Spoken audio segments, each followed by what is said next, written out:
श्री स्वामी समर्थ. सर्व स्वामी भक्तांचे पुन्हा एकदा स्वागत आहे. श्रावण महिन्यात स्वामींचं हे गुरुचरित्रातील एक स्तोत्र नक्की ऐका. इंदुकोटी तेज करुण सिंधु भक्त वत्सलम नंदनात्रि सूनु दत्त इंदिराक्ष श्री गुरुम गंधमाल्य अक्षताधिवृंद देव वंदितं वंदयामि नारसिंह सरस्वतीश पाहि माम्. मोहपाक्ष अंधकार छाया दूर भास्करम् आयताक्ष पाहि श्रिया वल्लभेश नायकम्. सेव्य भक्त वृंद वरद भूयो भूयो नमाम्यहम् वंदयामि नारसिंह सरस्वतीश पाहि माम्. चित्तजाधिवर्ग षटक मत्तवारणाङ्कुशं तत्त्वसार शोभितात्मदत्त श्रिया वल्लभम्. उत्तमावतार भूत कर्तु भक्त वत्सलं वंदयामि नारसिंह सरस्वतीश पाहि माम्. व्योम वायु तेज आप भूमि कर्तुमीश्वरं काम क्रोध मोह रहित सोम सूर्य लोचनम्. कामितार्थ दातृ भक्त कामधेनु श्री गुरुं वंदयामि नारसिंह सरस्वतीश पाहि माम्. पुंडरीक आयताक्ष कुंडलेन्दु तेजसं चंडदुरित खंडनार्थ दंडधारी श्री गुरुं.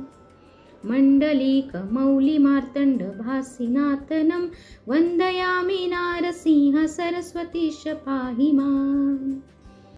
वेदशास्त्र स्तुत्यपाद आदिमूर्ति श्री गुरुं नादबिंदु कलातीत कल्पपाद सेव्ययम्.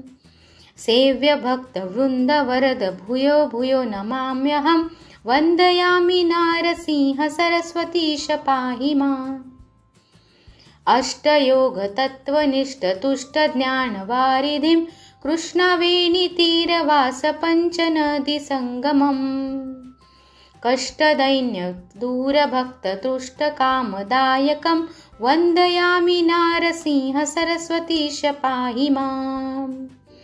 नारसिंह सरस्वतीश नाम अष्टमौक्तिकं हारकृत्य शारदेन गंगाधर आत्मजम्. धारणीक देव दीक्ष गुरुमूर्ति तोषितं परमात्मानंद स्त्रिया पुत्र पौत्रदायकम्. वंदयामि नारसिंह सरस्वतीश पाहि माम्. नारसिंह सरस्वतीश अष्टकचं यं पठेत् घोर संसार सिंधु तारणाख्य साधनम्. सारज्ञान दीर्घ आयुरारोग्यादि संपदं चारुवर्ग काम्य लाभ नित्यमेव य पठेत्. वंदयामि नारसिंह सरस्वतीश पाहि माम्. अवधूत चिंतन श्री गुरुदेव दत्त. श्री स्वामी समर्थ. सर्वांनी कमेंटमध्ये श्री स्वामी समर्थ लिहायला विसरू नका. आणि व्हिडिओ आवडला असेल तर व्हिडिओला एक लाईक आणि चॅनलला सबस्क्राईब करायला विसरू नका. व्हिडिओ पाहिल्याबद्दल खूप खूप मनापासून धन्यवाद. श्री स्वामी समर्थ.